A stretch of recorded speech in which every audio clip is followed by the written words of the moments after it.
band in Belfast at the launch of George's book, and instantly then I knew this band had to come to Rathfriland. They're just so good, they're powerful. So, to Joy, it's good to see Joy. I have to say, without spilling the beans, Joy, and don't get embarrassed about this, but this is one of the most amazing female vocalists I've ever heard. So, don't start that. Is that alright? And there's more ice cream if you want. Paul's on guitar, I believe. Welcome, Paul. At 92 miles he travelled to be here today. 92 miles, and was at Sprucefield roundabout at 20 to 6, and was here at 5 to 6. And he's just informed us it's 184 already. So all's good. David on flute, so it's good to have David with us. To Peter on drums. Peter is the assistant pastor at Glenmacken, I believe, is that right? And is soon to become full-time pastor. Whoa! Now, I know there's one guy listening tonight, Stephen Jeffers. Whenever the band was in Belfast, Stephen Jeffers was there, and Stephen is a really good guy.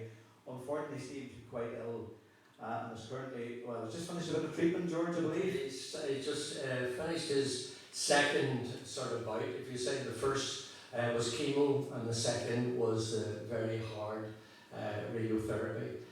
His throat was very badly burned. He's a trumpet player and a singer, but he's off on a week's respite, thank goodness. He has rang the bell, so God's good. Thank you, George. And we'll think of Stephen tonight and praying for him. And really, it's just over now to George and the band. George, thanks ever so much for coming down to Rathfriland. I mean that sincerely. We all know George, not only from Club Sound, but from BBC Radio Ulster, Downtown Radio, and all of that. So you're a household favourite. I'm just like sugar and tea, part of the house. Which is great, and we'll learn more about George later on. We'll have a wee chat with him here in a one-to-one. But just to say, folks, as well, it's not going to be free this evening. There's no admission charge, but we are taking up a collection at the end of the third song, George. And that tonight will go towards the Libyan flood appeal. So just be prepared for that. The guys will be around with collecting bits. And George, he'll dedicate the offering for us at an appropriate time. So George, it's over to you. I'm going to go and sleep for about 10 months. Is that all right? Okay. We'll probably waken you up a little bit. Thanks, David. Give David a round of applause because he works very hard on organising things. Folks, it's lovely to be here. And I'm glad Rathfriland is still on the hill. We found that out bringing the gear in. But it's, as I said, it's lovely to be here. At my age, it's lovely to be anywhere, I can tell you. This is a band I've played with lots of bands over the years. The band I was in with Club Sound was 54 years on the road, and we've travelled the world and played with many bands. But this is a band that I think is inspired. It's full of inspiration. When we got together, Stephen, the chap who's missing, was the guy who instigated it all. He asked me to come along, and instantly, when we all met, we knew that we had something special. For those of you who are maybe expecting sort of traditional praise, it will be praise, but we're doing it slightly different. And I hope you concur and you like it the way we're doing it. It's all the same message. We were struggling for a name, really, at the end of the day. We toyed around with different things. What was the one we didn't like? The Lost Tribe? Somebody thought of that, and I said, how are we going to get the Rathfriland for a start off and the Lost Tribe? And it suddenly occurred to me because one of the ideas that we had in the band was not just to play well-known praise songs, but there are songs that we consider that can be construed as popular songs that we've heard every day on the radio and that we've listened to them. But when you sit down and you think about it, there's something special about them. They can be called inspirational songs like He Ain't Heavy, He's My Brother. One I don't like saying because I'm a Manchester United supporter, You Never Walk Alone. It's a Liverpool song, but songs like that. So we have tried to incorporate these into our show as well. And we hope you enjoy the couple that we will put in tonight. And it led me to thinking about a name when I did a television series from the Opera House, which was all about inspirational music from popular songs. And it was a successful series, and the series is called Heart and Soul. And that's why we've got this particular name, and we hope you like it. Starting us off, we're going to feature this wonderful young lady here, and enough has been said about her, I think. Otherwise, we'll not her head. But she's just absolutely brilliant. She's going to sing a very, very beautiful song for you. Please welcome Joy with a round of applause. And the song is called "I Pass Around Prayer."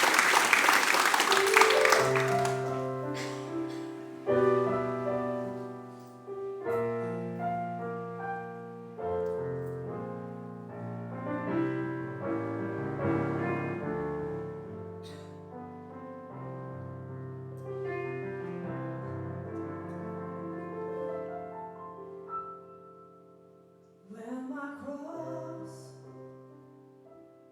is too heavy to carry, when trials are too hard to bear, I will lift my hands to Mount Calvary, where He died. Lord, leave every burden.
Thank you so much. Very kind. Getting back to talking about music coming from a sort of an inspirational direction from popular music. In my book, I mentioned people who are my favourite types of stars, and one of them in particular is a guy called Sting, who, of course, was very famous from Police, but he's gone on to be an amazing world superstar, great solo artist. But as well as that, he's been a great person for going around the world, highlighting troubles and what people are doing to other people around the world, and indeed what we're doing, whether we like it or not, to God's planet, and especially in South America. He brought out this particular song, which we feature in the show, which highlights literally how fragile we are in this planet and on this earth that God gave us, and how we're destroying it. So we're going to do this. We hope you don't mind if we feature this in the middle of the show. It features Paul on guitar, and it is simply called Fragile. So we hope you like it.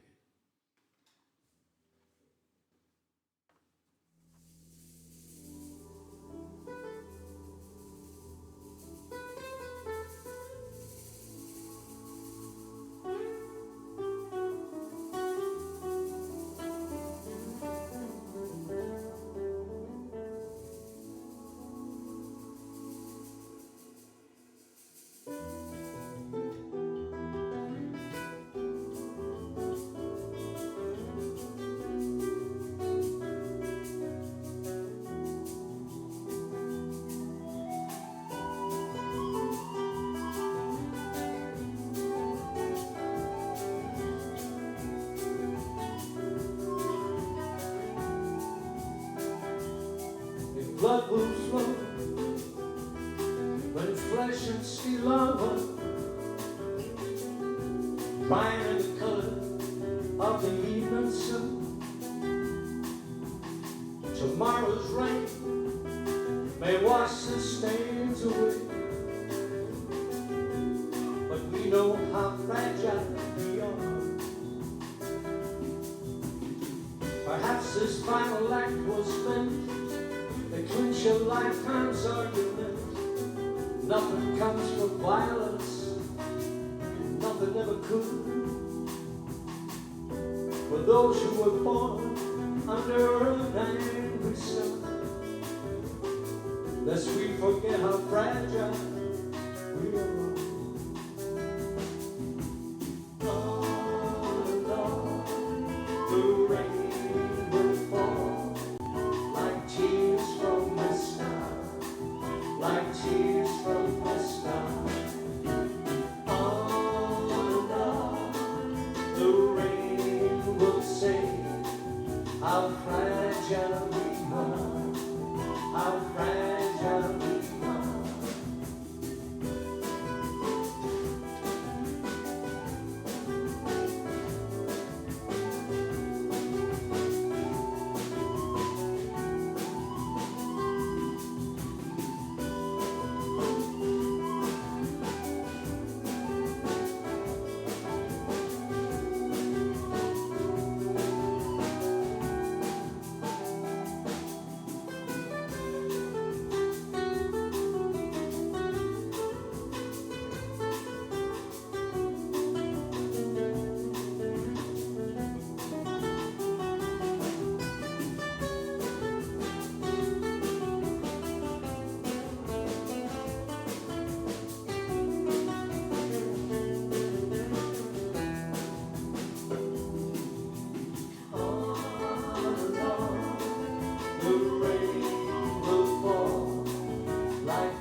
Comes from violence, and nothing ever could.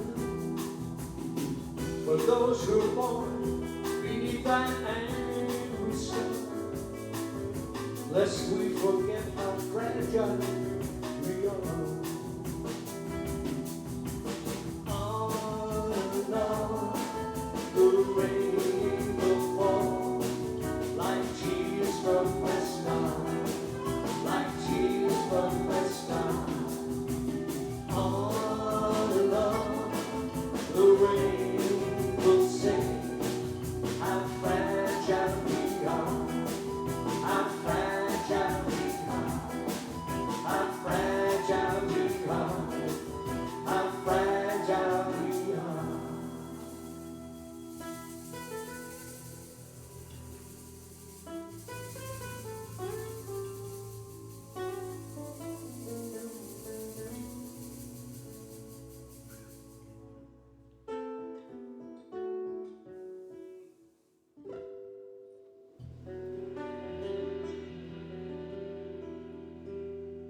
Give Paul a round of applause, please. We saw David on Irish flute. Terrific. One more song before we take a little break, just to have a chat with David about the book. This particular song is another of those inspirational songs which means so much when you hear the words of it, of course, but it may not be sung in a church on a Sunday or a gathering, but we think it fits in because of its inspiration. It was written by a great soul artist called Curtis Mayfield. It was recorded by many people, and the version we're going to do is a lady who I considered had a voice of an angel, and she left us very, very quickly, too suddenly. Terry Wogan used to play her on the radio nearly every day with songs like Over the Rainbow and stuff like that, and her name was Eva Cassidy. And the song that we're going to do is a song which is called People Get Ready, because there's a train coming and you've got to get on board. So when you listen to the words, you'll understand why. We've got our own lady, of course, with the voice of an angel. Please give her a round of applause. Joy, singing People Get Ready.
Take a rest. Give them a round of applause, please. Thank you.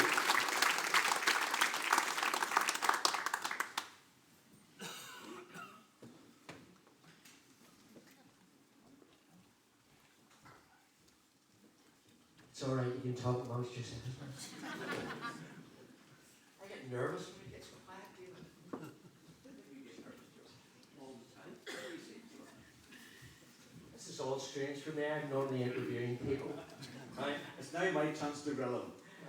But George, again, you're very welcome to Rathfriland. I know we chatted before in Belfast, and we had a wee bit of a chat about your life, because we're here tonight to talk ultimately about not only your life journey, but this amazing book called Amazed. And it's available here tonight, folks, as well. It's in the hall, it's in the building, and George will be here to hopefully sign it for you. We all know George, the broadcaster, and the performer, and all of that, but tell us a wee bit about George Jones, otherwise known as George Henry Jones, am I right in saying that? And I try to hide that, but anyway. and I believe, we're not going to give your age away, but you were born around 1945, is that right? 44. 44, there you go. I was nice generous. 2 years' time I'll be 80. Right. Thank you. So tell us a bit about George Jones, mum and dad, and growing up in yeah. Belfast. Okay, well, I was born in East Belfast to a working class family. When I say working class, we had an outside toilet, which was terrible in the winter. Believe me, and when you run out of newspapers, it was worse. It was a scullery house, really. They used to call it that. There was no. We had one room and a scullery. We had one sink, cold water, no hot water, stuff like that. We improved later when my father found out about buying a geyser. Anybody remember the geysers? Used to have hot water, and so that was my life. I was born in 1944. I had an older sister who was the love of my life. I'll talk about her later. She was 10 years older, so I was probably an afterthought. But nevertheless, I appeared anyway. That's my beloved sister up there, by the way. I'll tell you about losing her last year. My father was a very hard-working man, and my sister, in later years, had gone into genealogy and tracing back and looking where we came from. And believe it or not, she traced us back to Guildford and Scarborough. That's where the Joneses came from, my father and his brother. But she even went further, because she traced us back to Cromwell. Would you believe these particular people came over with a Welsh regiment with Cromwell, and they were offered land instead of going back to Wales, and two of them were Jones brothers, and that's where our whole family started from. So if you want to blame me, blame Cromwell. You know, it's not my fault. But she spent all these years looking back at that. So my father and his brother Richie, they sort of brought the country up to the city. My father went into the haulage business. He had a couple of lorries, and they were called flatback lorries, and he all sorts of stuff he delivered. We happened to live in a little place called Greenville Street, and one side was houses. You know the way they say we Protestant houses are all nice and clean and all. And the women always had one arm longer than the other. That's because they used to wash the footpath in a half circle, remember? Like, as long as it was pretty, it was clean. And we lived in 28, and 22, his brother lived as well. My father had sort of yards beside. We were very lucky. Every 3 houses there was a yard going down the back, and my father kept his lorries in it. But when I say to you that my uncle Richie brought the country up, in his backyard he kept pigs in the middle of Belfast, believe me. And he used to pay us, I think it was something like about threepence to go around with buckets round the doors looking for skins to feed the pigs. And that was a boyhood thing of mine, going around lifting money like that. My father was a very hard-working man, very rough and ready man. He didn't have much sort of feelings about himself or towards the family. I mean, we knew he loved us, but he never really showed it. Massive man. The only thing that he left me, really, because I'm a wee skinny fella, but he had hands he left me these big hands. 2 of mine together would have made one of his. I'm going to say his work was entailed working for, the other side of our street was the wall of the biggest roadworks in the world, and that was the Belfast Roadworks, and it employed something like about 6,000 or 7,000 people, and that's before plastic. That's when ropes were made from sisal. It came from India, it came from South America. And it was ropes as thin as that, baler twine, to ropes that size for ships like the Titanic, if you will, to that. We lived under, of course, the cranes. We lived very close to the shipyard, and of course, Shorten Harlan's. It was a very industrial part. And at the end of our street was one of the biggest linen mills, the Owner Cork Mills. So that's the way I was brought up. My father got up at 7 o'clock every morning, rain, hail, shine, had his lorries pristine, and he would drive to the docks and manhandle these 6-foot bales of sisal with a hook himself and lift it on, because nobody helped you in those days. They brought it out in a net, if you remember, out of the ships that arrived. His other job was working for Gallagher's Tobacco Company, in which the raw tobacco leaf, which smelled beautiful, it was a gorgeous smell, it came in wooden crates, and they were quite large, and he lifted that. He came home at night, he had a drink, and had a smoke. He was that type of person. And we knew that he loved us, really, in a way, and he took care of us and provided for everything. But that was my dad. My mum was a little working class lady, very diminutive little lady, and she came from better stock, really. She had lived in Canada, in French Canada, for a long, long time. And the two of them were like, it's two separates, but for some particular reason, and she took care of the house, and my father just made sure money came in the house. So that was our background. And your playground was the street in those days, and whatever game you could think of doing. In the winter time, you used to throw water up and down the street till it froze. That was your slide. That was your nice skating rink. And then you'd go around the doors doing thunder and lightning, rapping the doors and running away. And another favourite one was, because there were kitchen houses down the back of the entry, you used to run up and down kicking the back doors, not to do any mischief, but it was innocence. And we lived close by a place called Orangefield Park, which now is totally covered with houses. In those days, it was like a wilderness, forests. And we were up there, and we could be Davy Crockett, we could be John Wayne, we could be cowboys, Indians, soldiers, dig trenches. That's the way it was in those particular days. I'm sure a lot of you remember as children doing that, and that was my childhood. Well, you mentioned the Jones family. I can tell you there are a Jones family up here this evening. You're my cousins. There you go. Where are you from? Where are you from? You're not from Guildford and Scarborough? You're not one of the bad Joneses then? That's okay. I was just checking, they gave them any money, that's all. Oh, but I know the money. Well, I might have, but the brothers might have. But Georgie, you talked very much about Ma Jones's place, but you also speak very affectionately about your elder sister, Henrietta Lala. Is that the name? Well, no, you see, we were both named after our grandfather. He was Henry McConnell, and I got Henry, and my sister got Henrietta. But as I said, my mother spent a long time before she was married in in French Canada, in Montreal, the French-speaking part, and my grandfather was in charge of General Motors over there, a very high job. And for some particular reason, French seemed to call Henry Long. I don't know why, but that was the nickname when you were Henry. And when my sister was born, Henrietta was named, but somebody says, oh look, she's a little Lal. And she became Lally, and that was her name for the rest of her life. And why was she so special, George? Well, there was 10 years between us, obviously, and I was like, when I was born, I was like a wee toy. You know, she used to stand me up against the wall and say, right, come on, walk. And her and her cousin had great fun with this, and we started to stagger to walk. But she was like, when my mother passed away, she became like a second mother and a guiding star to all of us.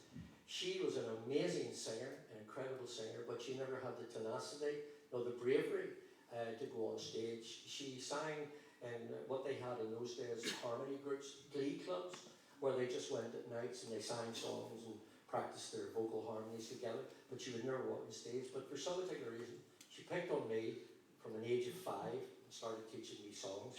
And she had me doing Al Jolson impersonations. You know, Mammy, my little Mammy, all this sort of thing, when I was about 5 years of age. And there's a great story in the book where a great tenor that was going around at the time, Jim Madrole, and he used to fill the Ulster Hall. He was an incredible Irish tenor, but he befriended my father, 3 other things that my father was into, and my father used to bring him home to our wee kitchen house, and nothing would do, but my sister would get me up to do the whole routine in front of this wonderful singer. So I'm giving it all this, Mammy, I walk a million miles, all this stuff. That was fine, and he kept saying to me, that's brilliant, I'm going to bring you a present. What do you want? And I said, I would like, you know, little dinky toys? I said, I want a dinky horse and cart. For some particular reason, I asked him for a little toy horse and cart. I'll get that, no problem. He came about twice after, still no horse and cart. And suddenly, out of the blue, he said, I'm appearing in Ulster Hall. He gave tickets to my father and my mother and told them to bring me with them. And I was 5 years of age, and Ulster Hall was packed. And after about 4 songs into his repertoire, he says, now we'll have a wonderful young child here. And my mother suddenly realised and started slipping down in the seat like this, what was going to happen. I was there with my school cap on, would you believe, which my mother made me take off, and short trousers. And he says, now we'll have a wonderful young boy here who's going to do a great song for you. And by this time my mother was under the seat, right? Will you come up, young George? And of course I pranced straight through the cap down, straight up on the stage. He told about 1,000 people in this place. And he says, give them the song that you did for me in your hands.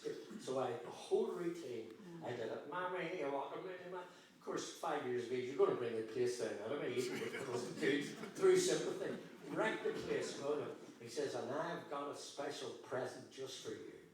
And I thought to myself, this is it. I'm waiting for it. I put this in my hand.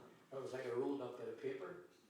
And I said, you know, it's not a horse and cart. And I opened it up, and it was that big white fiver. Do you remember? Remember the big white fibers? A lot of you might be too young for the white fiber. And I looked at it, and I threw it on him. I said, I don't want that. I want a horse and cart. And my mother was about to go out the door. Of course, the only it's all up, and I pranced back to the seat, put my cap back on. That was it. And that was through my sister. Now, starting there, that was the beginning of my music career. And it was all down to my sister.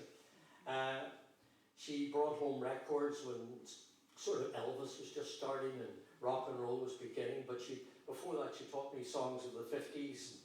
You know, gee, but it's great after being and all the Guy Mitchell, Johnny Ray songs of the 50s. And she worked in a place called Telephone House, which in those particular days, and please God, they would come back instead of talking to machines. They had operators, do you remember? Could you get me a number, please? Or somebody answered and said, number, please, and helped you. Well, she was on the line of these operators, and she used to ring home all the time to my mother, because we were the only ones in our street with a phone, because of my father's work. So every sort of hour or so, my sister would phone my mother. Why, I don't know. But this time she phoned and she says, George, sir. And by this time I was only about 7 or 8. And she says, get him on. So I said, hello. And she said, I want you to do the Goon Show. Anybody remember the Goon Show on radio with Peter Sellers? And I imitated all these voices, all this stuff.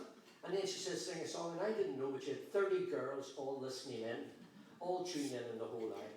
And that was my first audience, and she got me to sing. And from that point on, she kept encouraging me. And she bought me my first guitar when I was 11 years old. I longed to have a guitar. And she bought it on hire purchase with her wages in a furniture shop at Hollywood Arches. Because everybody was selling guitars in those days. If they did hire purchase, people were able to buy them, you know, pay it weekly. And I got together with a few guys in the street who had guitars. One of them was a pastor, now believe it or not, Pastor Bill Dunn. We sort of watched black and white television, watched people playing guitars and taught ourselves. But Pastor Bill Dunn, who lived about 4 doors up, his parents could afford to send him to guitar lessons. So they sent him to guitar lessons. And when he came back, we brought him down to our house, and all the guys, he taught us what we needed to know. We got it for nothing. So we formed this skiffle group, and the next minute from around Hindford Street, Van Morrison came around, and Van was part of the band. And nothing would do, but my sister would lay on a concert. We only knew about 4 songs, but she got all the neighbourhood together. We wouldn't hut, which was like a pigeon hole or something, a couple of streets away. And she invited all the neighbours and sold tickets and everything. Threepence each to get in. This is my brother. You'll love it. It's fantastic. So we'll play her 4 songs. And my father, who was never ever into music at all, probably couldn't tell you one instrument from another. My mother cajoled him to come round. So he came round to the concert with his cap on. Took his cap off and his name sat and listened to the 4 songs. We played her 4 songs. And I went down at the end. I says, well, I says, what do you think of that? He said, oh, it was all right. And we originally, when the book came out, Morris Wiley's in the publisher, I had always kept this next line that he said would be a great line for a book, because he knew nothing about music. So he started off by saying, well, it was all right. And the next line was, he said, but you'll never get anywhere playing that ukulele. And that was it. That was my father. As I progressed in music and stuff, obviously as a father, he became very, very proud. But it was all down to that lady there, and I'll never forget her for it. She's guided me all my life, really. So your dad really did think that you were wasting your time, George. So was that That was later on when he was about to strangle me when I wanted to go professional. I got into the job. I started working as a sort of office boy for produce brokers, and then after that, my sister had taught me into joining the post office, and I became a telegram boy and later on a postman. And my dad used to say, "I'd choose that for life." Would you go anywhere? I'd choose that. You get a pension and all. I'd choose that for life. And that was it, right? But the music took over, and we gradually progressed into electric guitars, then better music, blah blah blah. And while I was aged probably about 15 or 16, when we all decided that we would go professional. When I told my dad I was going professional, that was the end of the world, right? His words were coming through, not getting anywhere with the ukulele. But nothing would do, and we departed these shores. My sister backed me all the way. She knew just what I wanted to do, and so was my mother. So Van, Morris, and myself, and 3 or 4 other guys had all went to school together. We were promised work from a Scottish agent who promised us 6 to 7 weeks work guaranteed. So immediately every one of us came up for jobs, and we jumped on the Glasgow boat. We arrived in Glasgow the next morning, got off, and he met us at the boat to inform us that he only had a weekend's work, and we'd given our jobs up. So that's another story that goes on in the book, where we starved, and we literally starved for our music, living in the Highlands and living in park benches, and then later on in London. Then the whole journey took us to Germany, and 1963, there's a photograph, I think, Robin, that was the band. There's Van Morrison in the front. That's me without my glasses at the back. I couldn't see a thing, but I didn't want to have them on the photograph. And that was the band in 1963, went to Germany. At the same time as the Beatles were there. And we did the work camps, as they call it, same time as the Beatles. Talk about learning your trade, because we worked 6 nights a week, and we started at 8 o'clock to 4 o'clock in the morning. And we got a 10-minute break every hour. And on Saturday and Friday and Saturday, we had to do a matinee as well. That's later on one of the clubs early one. Started with the suits, oh dear. But that particular band, then we were coached to make a record, and we made a record, but then came home, and we were told later that the record went into the charts and got into the German top 10, but by this time we had come home as the Monarchs and split up. We all went our separate ways. With Van, you know Van's history, what he did, and other guys, and I went into show bands, and later on cabaret, and later on broadcasting. And were you inspired by bands such as the Shadows? Oh yes. We at the beginning, when we first started getting electric guitars, we were all instrumental. None of us wanted to sing, so we just wanted to play guitars. And the Shadows, amongst other instrumental groups, they were the biggest instrumental group in the world, and they were my idols. And later on, wonderful power of radio, I became friends with Hank B. Marvin, who lives in Australia. I played golf with the drummer, and I've interviewed Bruce Welch, the rhythm guitar player, and Chet Harris, who was the bass player, is now sadly gone. He lived in the Isle of Wight, and it's the power of radio. Later on, I was able to meet the idols that I had idolised as a young person. And travelling, George, you must have covered some ground, or at least air miles. Like, where would you have travelled? Oh, well, with the Monarchs, it was basically Europe. And then later on, when we came back, I went back to Germany 2 or 3 times with various bands. And then I came back and I joined show bands. And I don't know why you ever remember a great show band guy called Dave Glover, the great Dave Glover show band. He was one of the biggest bands in Northern Ireland. And as soon as within about, I think 2 months of me joining, we were off to New York. And I'd never been in America in my life. And went over 2 or 3 times, over to London with him. And then, of course, show bands, sadly, because the Troubles and all died out. And it became the cabaret scene. And I was asked to put a band together for a place that became very synonymous, unfortunately, with one of the tragedies, great tragedies and Troubles. And that was the Abercorn. And you all remember the Abercorn bomb, which was the first major bomb that people lost their lives in, were made in the city centre. I was actually in that bomb, playing above it, upstairs, and the floor was practically came through. But that particular band, in 1969, 70, the owner of the Abercorn had lost his resident band. He came to me and he said, "Could you put a band together?" And I said, "Yeah, probably." So I got a few guys around me that I considered good musicians and stuff. And we got all rehearsed, we're all ready, because we played 6 nights a week as a resident band. And I said, Dermot, we've got the band all right, everything's good. I said, but we haven't got a name for the band. I said, what are we going to do? He said, it doesn't really matter, it doesn't. I said, well, you'd like to have a name. And he said, well, it's the Abercorn Club, so you're playing in the club, just call it Club Sound. And literally, that's how 54 years of Club Sound started, by a man naming it so flippantly as that. And with that band then, we played for 2 to 3 years in the Abercorn, and the bomb went off, and I started thinking about my family, as we all did, because troubles were getting worse, and how close to death we were in the bomb. And we got this offer because the band was so good as a resident band, we were better sometimes than the acts that were coming in. The agent said, why don't you come to England, and there's a big opening in South Africa. If you want to come, they love British bands over there, all the big 5-star hotels in Durban, they all want bands in. So we thought to ourselves, you know, a chance for a family to go to a new country and maybe start afresh in South Africa. But it was, instead of a dream, it was a nightmare. That's another story in the book, because my wee son, who was a year and a half, nearly died of typhoid. He was in care for 6 months. So we travelled to South Africa, then later on we had our own show in Miami and stuff like that. And then through radio and music, I've travelled to Australia, Atlanta, Georgia, all over the place. Well, in relation to the show band and Club Sound, George, silver discs, Ballymore Grace Beaters on television. Yeah. Came. Club Sound really was a bunch of guys who gelled together. And we literally didn't know what we were doing, really, in regards to troubles. We found out later on the effect that we really had on people. We were basically a musical band, and when we came back from South Africa, we lost a few of the members, so we reformed and became Club Sound again. And the drummer at that particular time was a very, very talented guy, a Welsh guy, brilliant drummer, but he was a fantastic comedy writer. And he started writing these little parodies, James Young style stuff, like Shankill Airways and the Tonga LOL and all this sort of stuff. Andy McFadden and his funky wee 5-piece band and all these, the Ballymore Grouse Beaters and stuff.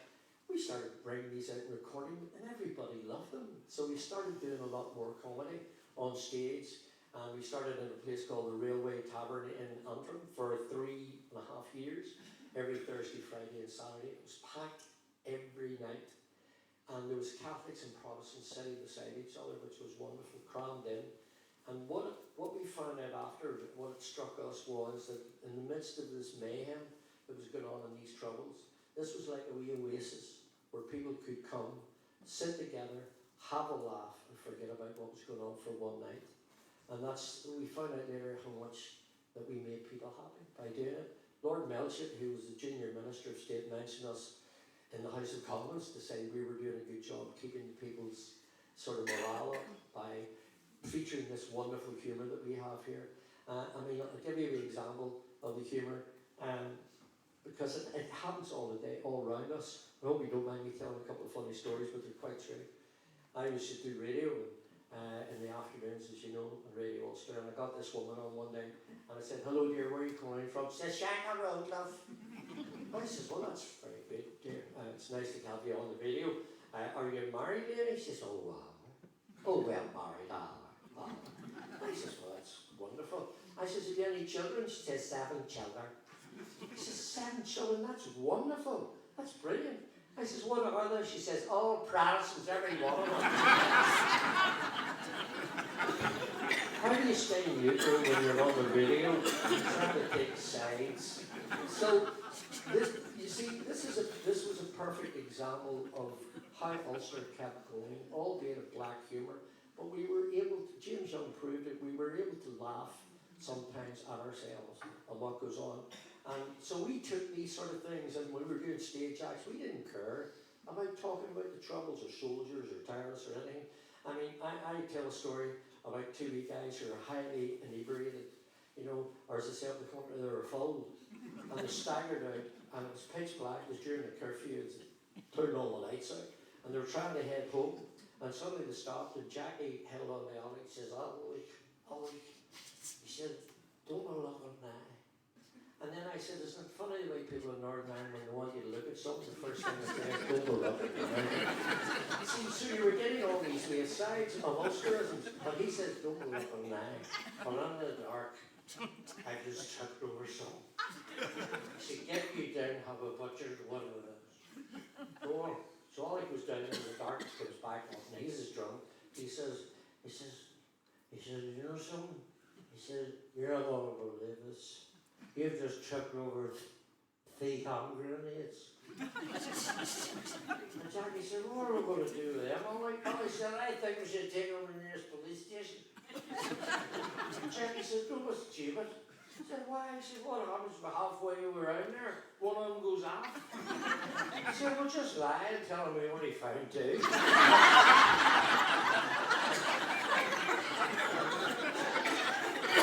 But you see, that's just a perfect example. And we weren't even afraid to talk about the terrorists, because we tell a story about 2 guys walking along 8 Arch Road, and one mum said they hadn't seen him for a good while. He said, "Why, Wally, what about you? Oh, Sammy, how you doing?" Oh, he says, "I'm not too bad. I'm motor now, you know, motor now." He says, "What are you up to?" He says, "I'm in the EDA now." He says, "Are you?" He says, "Oh, well fixed, too well fixed." He says, "Are you?" He says, "I'm a TA." He says, "What's that?" He says, "Intelligence officer."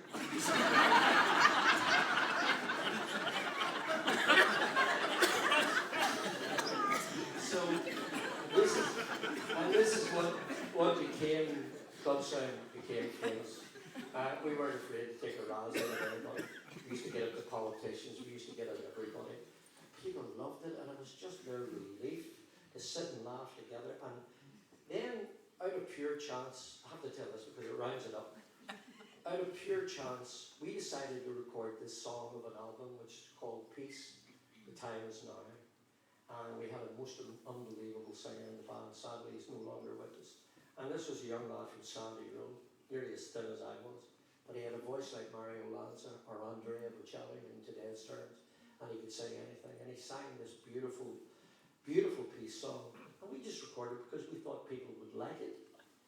It's called Peace. The time is here, the time is now, the time for all mankind.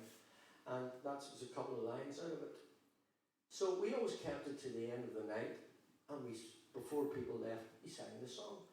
And without asking, these people used to stand up. The whole place in the railway bar stood up. And you know what they did? They linked arms like Old Lang Syne. And it could have been a Catholic from the Falls Road, a Protestant from Shackle, anything. And they sang their hearts out. And that was the perfect end of the night. And for us, we didn't realise what we had done, but we were told afterwards. We recorded another song called The Way Old Friends Do. And that was like people just bringing them together. And at that particular time, there was no drink driving. So people were coming from Londonderry, Dungiven, everywhere, Armagh, to this little place in Antrim. And they were literally falling out of the bar, getting into their cars and driving home. And there was no police at the time. But all I can say to you is, because we did it for 3.5 years and we packed the place out, we knew that we were doing something special to make people happy. And it's been like a trait in my life ever since. Well, before we want to talk about faith, George, I want to just take a stop for a moment at presenting. And we all know you from BBC Radio Ulster and Downtown Radio, but there's one character sticks in my mind. It's Belfast Sarah. You have to tell us about Belfast Sarah. There's a photograph of her. Look, she was always, as she said, incognito. This basically started. I was lucky enough in BBC Radio Ulster to produce my own programme for 2 hours. I could do what I wanted in it, and they let me, myself and the producer. And it was some like amazing times, believe me. But one of these days, I just said to myself, I was sitting talking, and I said, "Look, here's one of the cleaners coming in," and I turned my head into the corner and said, "Do you want me to clean over here, love?" And that was the start of it. This character suddenly appeared, had to appear every day, right? Now, you had to try and form some form of mystique about her. Nobody ever knew who she was, and nobody ever will know who she was, right? So what I started doing was, because people were convinced, they were saying, "Oh, gee, really?" I says, "How could it be me?" So to dispel the myth, what I started doing was getting in before the programme, recording her doing the weather, right? She said, George, this afternoon's going to be bucketing down.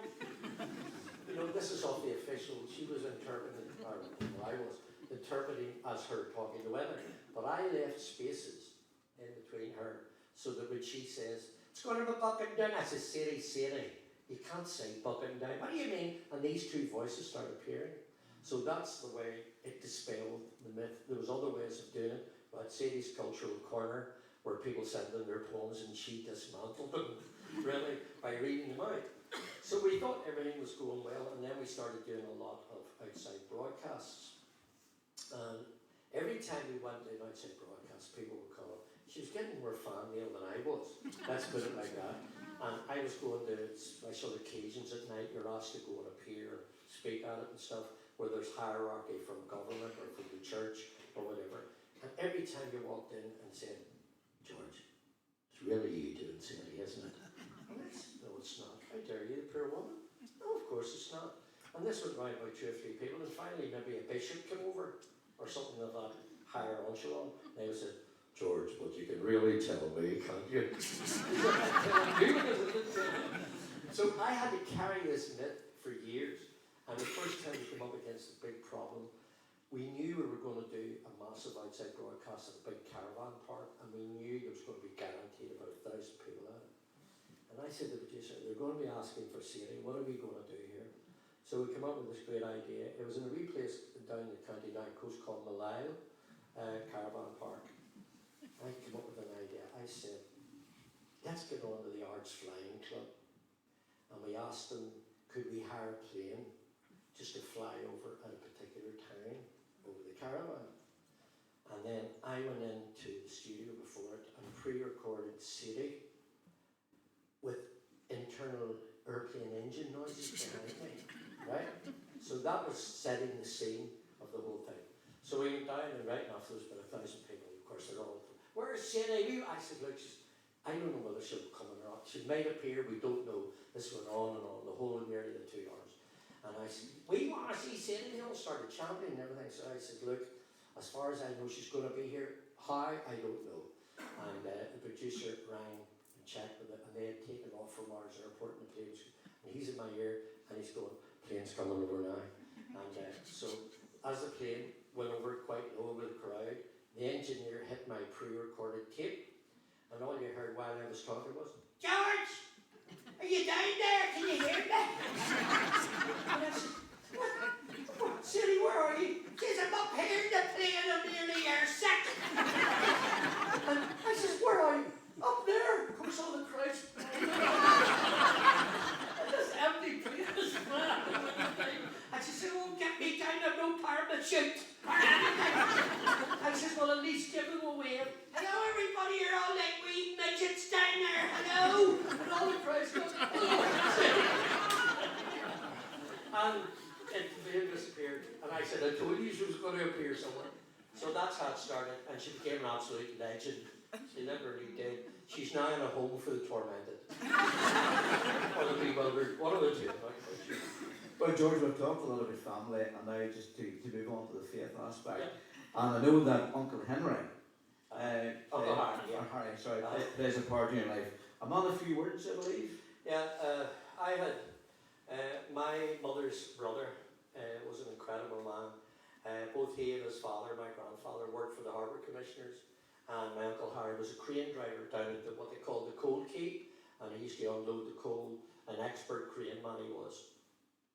One time, he was in the newspapers, a very quiet, modest man, an absolute devout Christian, and somebody tried to commit suicide.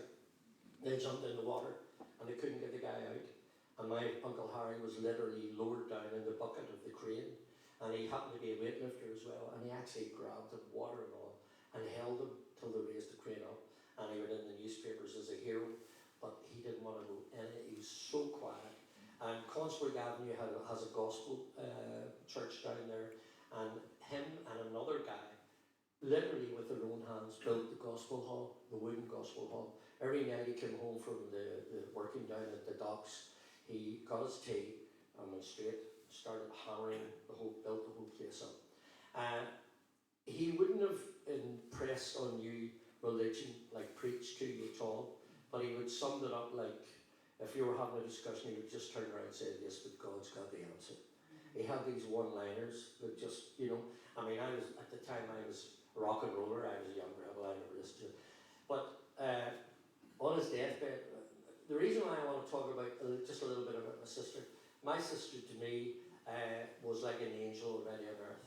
My mother died in her arms, my grandmother died in her arms, my father didn't, but she nursed him as long as she could. But she visited Uncle Harry. Something drew her. She wasn't a Christian at the time, but she was always, she was a believer, if you want to put it that way. She wasn't a churchgoer. But she went to visit him, and on the day he died, just before he died, he grabbed her hand, and he turned around and he says, I'm leaving this to you now. This is yours. And from that moment on, her and her husband became devout Christians in Methodist Church just off the Castlereagh Road. And it was a big moment in my life, folks, because I'm not saying I wasn't a believer. I knew there was a God, an entity that had created us all, but that's where it stopped. I had done what my mother told me to do, go to Sunday school, join the Scouts, join the BB, whatever it was, but after music took over, music was my life. And I was gaining success in it, and I was gaining success in broadcasting and various other things. But through it all, I always loved my sister, and then she phoned me one day to say that she had seen the light and she was becoming a Christian. And this is going to shock you all, but I became very angry. And I said, no, I don't want you to change. I want my own sister. You're already an angel on earth. You don't need rewarded. You don't need to be reborn. I can't get any of that. And she said, no, you don't understand. And I didn't understand. I said, you do what you want, don't preach to me. Right? And she didn't. Right? But it was suddenly the realization of the work that she was doing in the church. I started beginning to commend her for it and understand what she was doing. But she had guided me through everything. And even up to the time when she died, she said, I have no fear of dying. And at that particular time, I sort of mellowed to the whole thing. But the shock was that because I didn't want to lose my sister. I thought Christianity would change the woman that I loved as an angel, my sister. And that went on, and then we lost her. I felt I'd lost part of my life. But way back about 8 years ago, folks, I can honestly tell you I was never as depressed in all my life. My daughter was born blind, and she had about 4 or 5 operations when she was 2.5, up to that point, up to 2.5, and they got some of her sight back. She has gone on to be an incredible young woman. She's a teacher with limited vision. She water skis, she snow skis, she rides horses, she does everything. But most of all, when she could do it, when she became old enough, she thanked God for every bit of sight that he gave her back. And her and her husband are both devout Christians. Now, she knew I was very, very depressed. Because, let me tell you folks, when you get to a level of being well known and in broadcasting and music and all sorts of terms, in the book, if for those of you who want to read it, I had a wrongdoing done to me in 2006 when I had a radio show of 80,000 listeners, and I'd won a Gold Sonny Award for Best UK Regional Presenter in 1991. All that for the BBC. And one guy walked in 2006 and he fired me. He just said he wasn't renewing my contract. Everybody was shocked. I had no money. All the money that I'd had, we were putting in our beloved home. That's what you did in those days. You invested in your property. I never thought I was going to be paid off. But he literally, we had to sell our home. He changed my whole life. And hatred came into me like you wouldn't believe. That was the start of it, of the worst time in my life. Because I felt that all the listeners that I had loved, and I was losing them all. You're losing your notoriety. Because believe it or not, I don't mean to sound selfish when I say this, when you're of that notoriety, you get everything. Everybody offers you everything. Tickets you want, no problem, you get everything, just for you to be there. That suddenly disappears when nobody wants to know you anymore. Clubs then were coming to the end of the generations were changing, if you know what I mean. They didn't want the sort of stuff we were doing. So I felt myself going into a form of darkness, not being able to provide for my family. What was I going to do when you're too old to do anything? And all I saw was old age creeping in, and I just didn't know what to do. And my daughter came in and she said, "Why don't you go to church, Dad?" Just as simple as that. And my wife and I decided, yep, we'll go to church. And we went to their church, which was First Rathfriland Presbyterian. And I was there for about 2 or 3 weeks on long talks with the minister, who was wonderful, Marashina. She's a female minister. And we had a lot of talk. And through it all, I had suddenly realised, and it was the thing that made me totally give myself to God, was fact. All the things that I have discovered and been involved in my life, which you read in the book, I'll put this in another aside for you. The beautiful woman who helped me write it, Morris knows who she is, a devout Christian in England. She didn't know me, and she didn't know my background, but I had to do all this stuff over the phone to her. And through all my life, which I depict as like a roller coaster, because I'm up and I'm down and out, and I'm up and down and out, she said every single thing that has happened to you in her life, and she affectionately called them God moments. And that's the point in my life after going to church that I suddenly realised the one thing I hadn't done for all the gifts was I hadn't thanked him. I thought it was me, I had created them, I'd done them myself, and I had never stopped to think that he had given me these gifts all my life, and I had never thanked him. And that converted me like that. Powerful little story, George, and I know in your book you talk about COVID and the discovery of a talent. Yes. Well, this is just another thing. When my sister was alive, towards the end, her husband had died. He was a wonderful man about 4 or 5 years ago, and she was clearing a lot of stuff out of the house.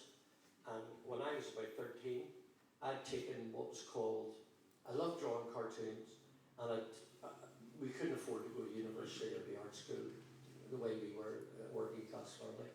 So I sent away for a thing which some of you may be old enough to remember, was called a correspondence course, where you could send away and do it by post. They sent you your exercises to do, your tests, and they sent you exercises about drawing and sketching and everything. I did this for about a year, but then of course music took over and forgot all about it. But my sister, for 50 years, had kept those sketches in a brown envelope. And when she was clearing the house, she brought them up and she says, "They're yours." And I said, "For goodness sake, did you keep those all?" You know, and I threw them in the cupboard. I never hardly even looked at them. And then COVID kicked in, and I know what it was like for everyone, but for a musician it was horrendous. We couldn't play music, we couldn't perform, we couldn't do anything. And musicians and artists like that in show business were the last, possibly in the bottom of the pile that we thought about, although they needed us during the Troubles. But from the government's point of view, they looked after the self-employed, the plumbers, electrics, all the people like that. Musicians didn't count. They were sort of left to one side. We had to fight for every grant, for every musician to get something, anyway, to live on. But, so therefore I was climbing the walls. I didn't know what to do. I'd spent all my life in music and entertaining, and suddenly there was nothing. And I was opening the cupboard one day, and I saw the brown envelope, and I took it out, and I said, "Did I do those sketches on?" And I started colouring them in. And then I bought more paints and more paper. And people bought me an easel, and people bought me this. And I have just, these are some of the things that are coming up. And believe me, I look at these paintings and I don't know how I did them, because it's God doing it. He gave me another gift. Simple as that. And when I've done about 200 paintings in the last 3 years, and that all started out of the sketch, and me buying paint, and God taking over, and He does it. Every time I do a painting, I pray, and He finishes it off for me, and I still don't know how to do it. So it's another God moment. When I thought they were all over, even at a later time in my life, He's given me something again. Well, I don't know about you folks, but I think it's an amazing story. And George, as we come to the closure for wrapping this part of the evening up, because I know you're very keen to hear a bit more music. And I'm looking actually down in the audience. I see a fellow by the name of Noel Hamilton. Noel, put your stand up a wee second, Noel. Noel, you interviewed Noel once. Noel was a missionary in Japan, and I think you may have interviewed. That's right, I remember Noel. Did you get over it, Noel? I got over it. Didn't do you any harm, though. It was great. Sorry for putting you in the spot, Noel. Just spotted you there. I must tell you just before we finish, people think that doing radio is an easy job. Warren, my buddy, you know about this, Warren, don't you? About doing radio. Radio is not an easy job. If you're doing live radio, you're like sitting on a razor blade. You don't know what's going to happen next. You have to watch what you say. I mean, my beloved sister used to make up a tonic for winter to stop people getting the flu. She was a great believer in herbs and all this sort of stuff. And she made a tonic out of blackstrap molasses, cider vinegar and honey. And you diluted it, kept it in the fridge, and never had colds. It's brilliant. I used to take a wee sherry glass every morning, that was your tonic. I haven't been mentioned this on radio, and I had to print out the whole thing and send about 1,000 out to people. And this is how much people believe you, right, of what you have to say. Now, for those of you who might have listened to my radio show, I used to do a thing called surprise calls. Do you remember? Anybody remember? And this started out of an idea where I'd ask people to write in a letter about a birthday or somebody they want to take a bit of a handout of just as pleasantly, just to try and get a bit of fun for their birthday or anniversary, blah, blah, blah, blah, blah, blah. So everything was going brilliant, and I was getting famous, but people hated me, used to stop me in the street, said, "See you?" I says, "What? You and your radio show?" He says, "What did I do wrong?" He says, "I was driving home from work and I got into the driveway and I had to sit in the car for 20 minutes to see if you got that person." A surprise call. He says, that's fun, right? But one story I want to tell you, just the way it affected people. This wonderful wee man must have been in his 70s, just the way I am now. He wrote me a beautiful letter how much he loved his wife. And it was their anniversary at the weekend. He says, "George, would you ring her up and just, whatever you want to do, but she's a lovely lady, make it gentle, but tell her I love her, wish her a happy anniversary."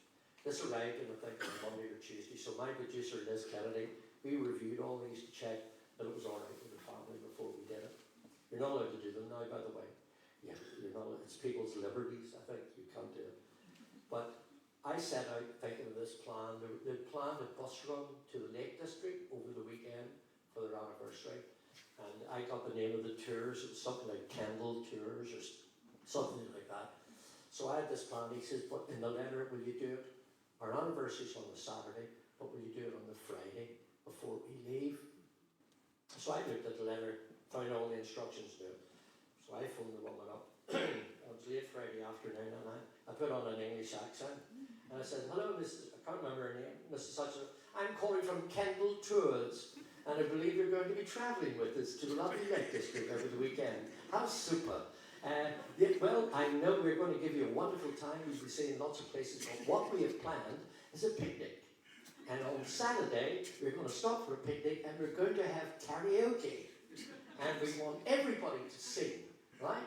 And we want to have the proper tunes for everyone to sing along to. So if you would like to pick your tune that you would like to sing in our sing-song, we will get it for you." And there was silence. Nothing. And she said, "Love, that's very kind of you, but we'll not be going on that bus run because my husband died on Wednesday." Right? So this is what I'm telling you about razor blades.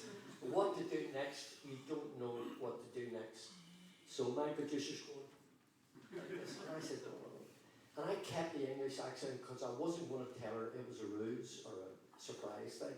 I just said, "Well, I'm terribly sorry. On behalf of Kendall Tunes, our sympathy is completely, whatever words I use, but thank you very much, and I hope everything will go peacefully for you, blah, blah, blah." Put the phone down. And my producer's on ringing the family, the daughter, that we weren't told about this, right, whatever. That was fine, and I closed the mic and I said to the listeners, I said, "First Rathfriland Radio." I says, "I was only trying to do something at the behest of this man because he loved his wife, blah, blah, blah, but we don't know these things are going to happen, so you'll have to forgive us. There was nothing intent in it at all. So we tried to pass it over as peacefully as possible. That's fine. And we got away. A year later, I was doing a concert in Dundonald, the high school.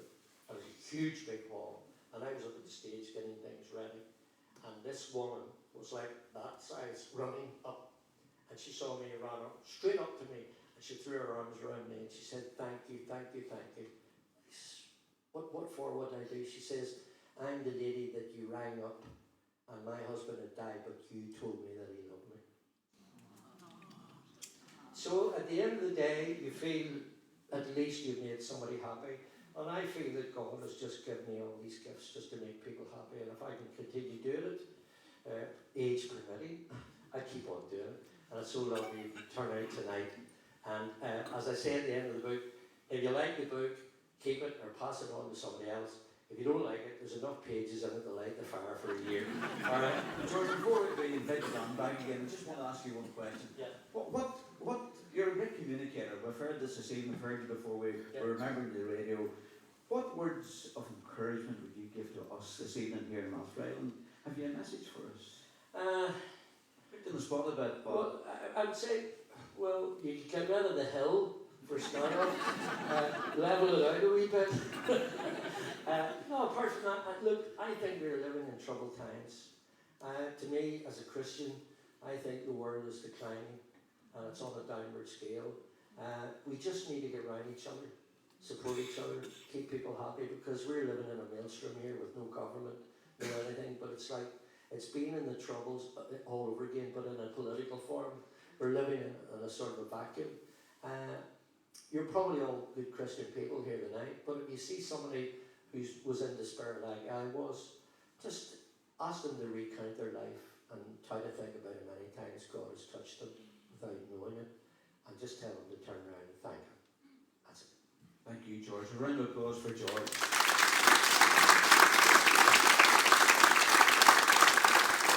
And folks, George's book Amazed, he does have it with him this evening if you want to pick up a copy or you want to chat to him afterwards. I'm just looking at those young fellas on the screen now, George.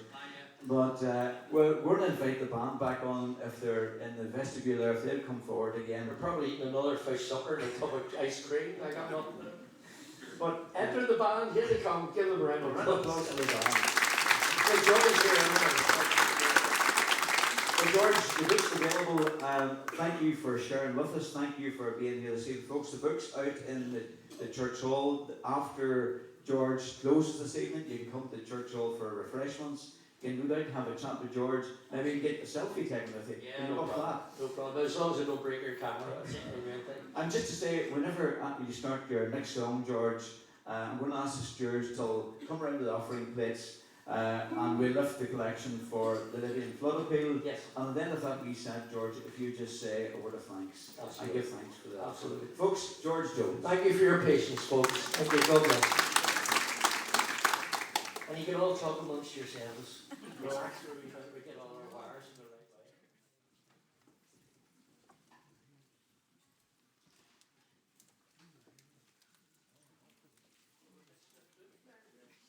I think he's abandoned ship. Is it? Oh, is it? I thought he was trying to walk up the hill.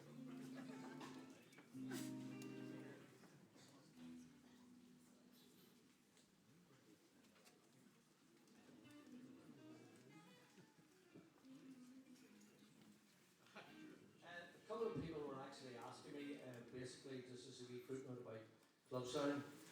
Club Sound sort of retired in December, or so we thought. Last December, after 54 years on the road. We have been asked to do one more show in December. Not in those suits, by the way. So next slide, Robin. Comes back. That's more what we look like now. About 7 or 8 years ago, I wrote a musical with Roy Haber, great artistic guy. And Club Sound have been travelling for about 8 years with this musical. We've been asked to do it one more time. And for those of you who like memories and going back to the great music of the 50s and the 60s, it's something we don't hear on radio anymore, sadly. The days of real music, as they used to say. We're going to be doing it for the last time in various theatres around Northern Ireland. The main tour in the Opera House, I think on the 3rd of February. And then after that, Club Sound will be no more. So if you want to come along and go back in time just for it's a great music and it's great. Everybody sings along with it. Come and see us. All right. This song. By the way, I've told you that we're a man short. I want to talk about Stephen in a wee second, but I want you to welcome because Peter has played with us for the first time tonight. Will you give Peter a round of applause? You didn't know what you're letting yourself in for, so you did. Well, you got a fish up, you climbed the hill, you got ice cream. What more can you want? This is a song, has simply a one-word title. It features R.V. Joy again, and the great singer she is. It's a hill song, actually, and it's simply called Oceans.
Joy Margaret.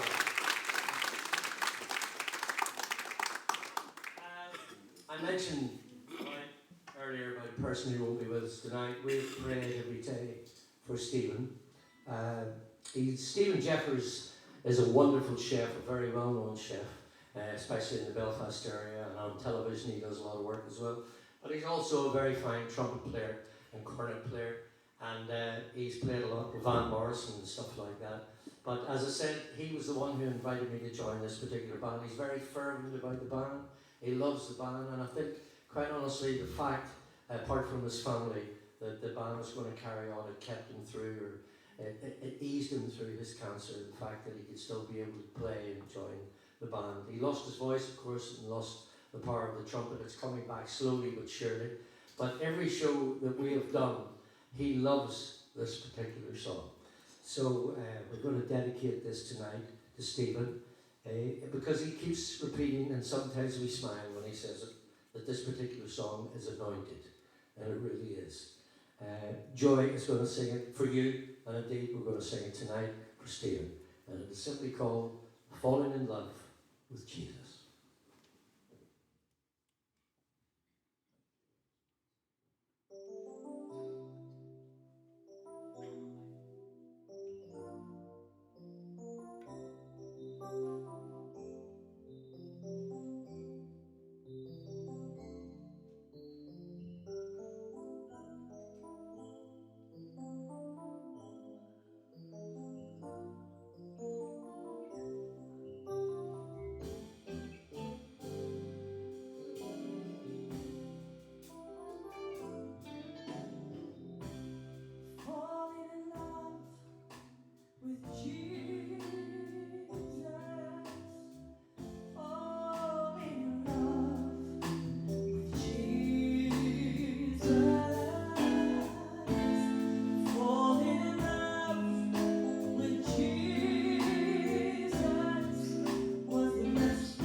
you very much.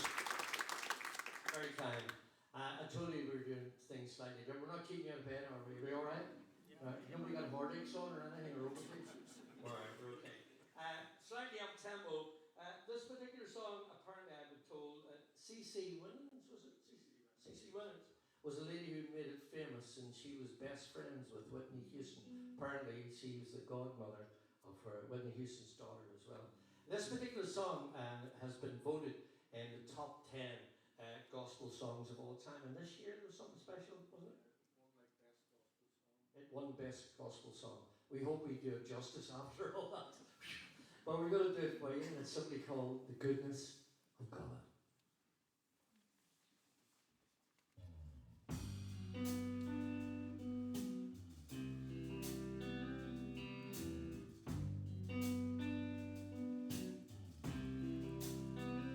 Love you, Lord, for your mercy never fails me. All my days I've been held in your hands. From the moment that I wake up until I lay my head, will I gonna sing of the goodness of God. All my life I have been faithful. All my life you have been so, so good. Every breath that I have made, Lord, I will sing of the goodness of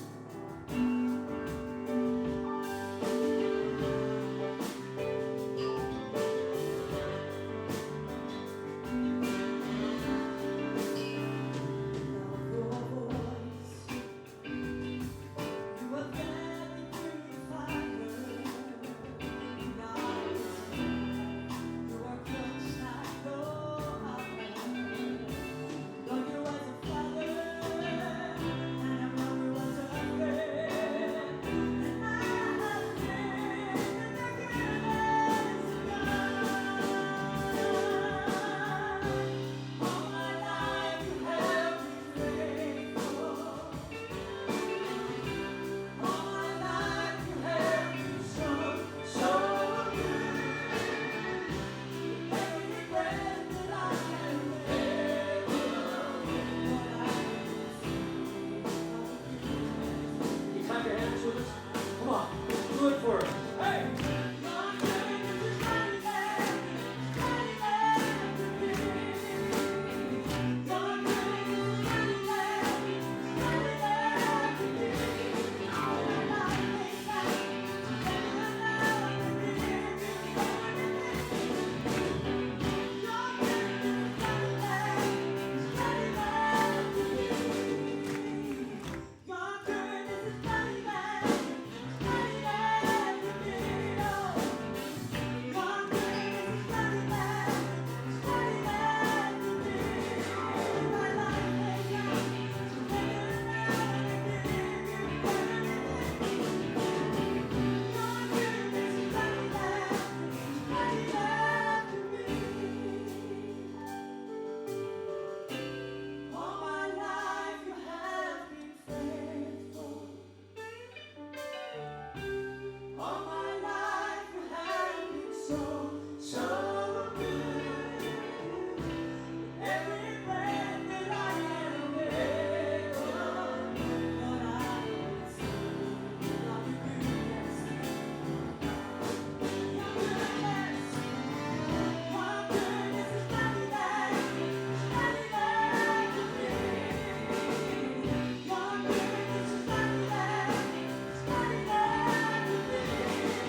actually, Joy introduced us to it, didn't you? Look at that wee smile. Right? Wonderful. And it's I suppose, something that we're all having to do in this particular time that we're in. And it's a very apt title because it's like a whirlwind we're living in now. And hopefully it's going to get better, at least for Northern Ireland. But it's something called Living in the Overflow.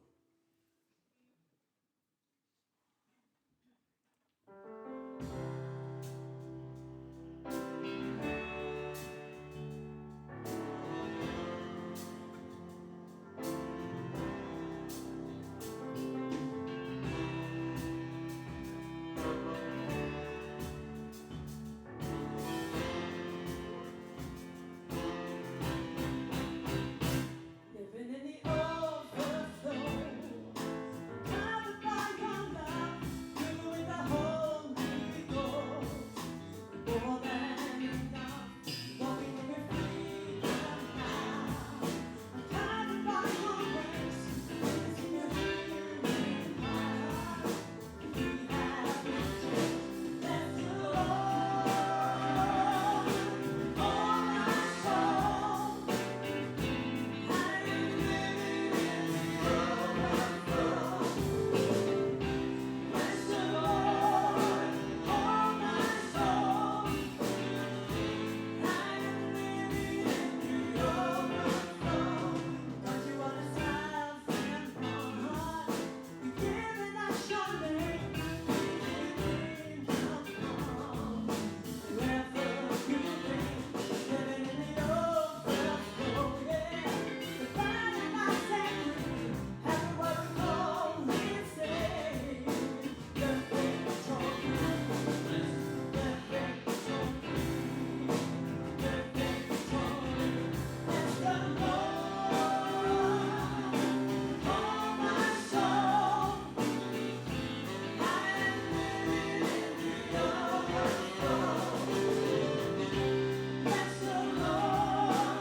Okay, have you had a good time tonight, folks?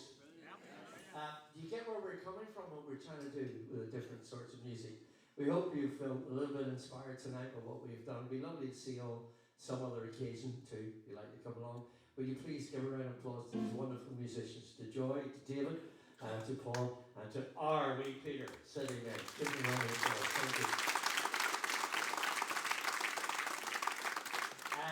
We're going to finish up with a little song that we would love you to join in, because I want you to imagine, this is how different we're taking songs. We want you to imagine we're going to take you to Jamaica. Yeah? Because we're going to do a little song for your reggae style. I want to ask you to clap your hands, please do, because we want you to join in. It's a song we took, a vineyard song actually, from way back, and it was, when it came to us, we said, let's change it around, we put a bit of happiness into it, and we hope we've conquered it that way, and brought it across to you in a different fashion. It is simply called All Who Are Thirsty, alright? So, reggae style, just close your eyes, imagine you're on a beach in Jamaica, or close enough. Maybe Banbridge. Who knows? Is there a beach in Banbridge? I'm not sure. Okay, this is our last song. We hope you enjoy it. And it goes something like this. 1, 2, 3, 4.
First of all, can I ask you to put your hands together in appreciation for George and his band, Heart and Soul.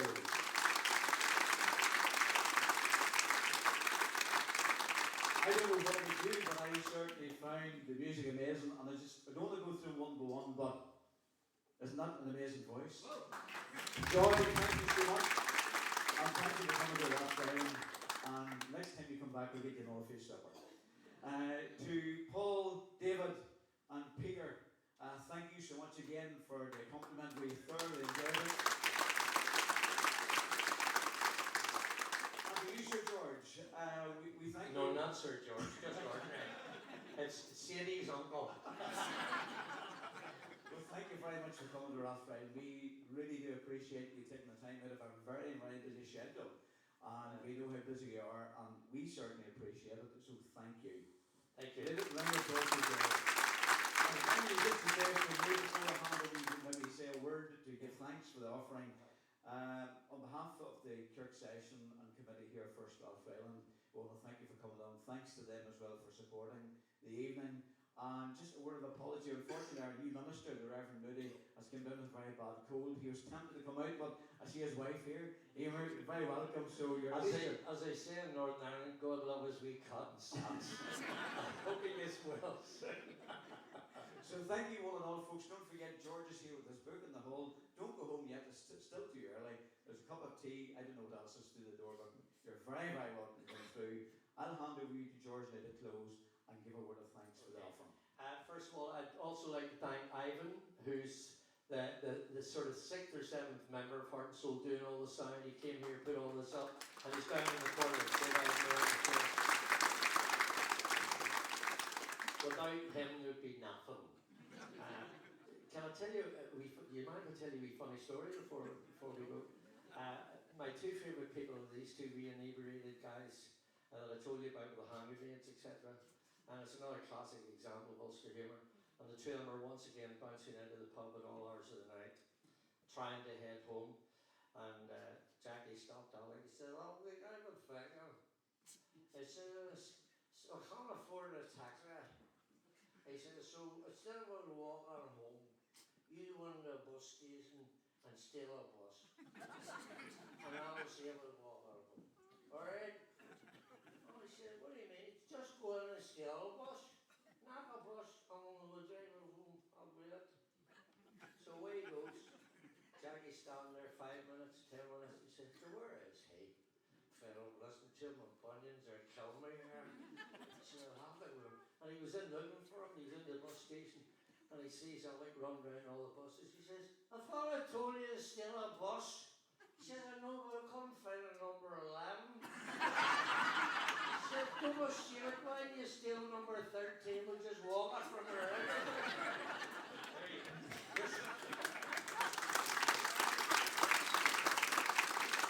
The Lord loves a lot. I know He does. Ladies and gentlemen, thank you so much for being here tonight. We don't play together that often. We should be playing a lot more. And it was just a pleasure to come out, wasn't it, guys? Just to do this for you and give you our sort of brand of music. We hope you like it. We hope you go home a little bit inspired. And I would just like to say a few words, if you like, to bow your heads. Dear Lord, thank you for being with us tonight. Thank you for guiding us through music and talents that you have given us to praise your holy name tonight to the people who have come out. Thanks also for the wonderful donations and collections that's going to help the country in dire need of it through these horrendous floods in Libya. I know it'll go a little way anyway to help ease the pain, but most of all, you can do that on your own, Lord, by touching them and helping them. We'd like you guide everyone home safely tonight, and thank you so much for your presence tonight. We love you. Amen. You can talk now.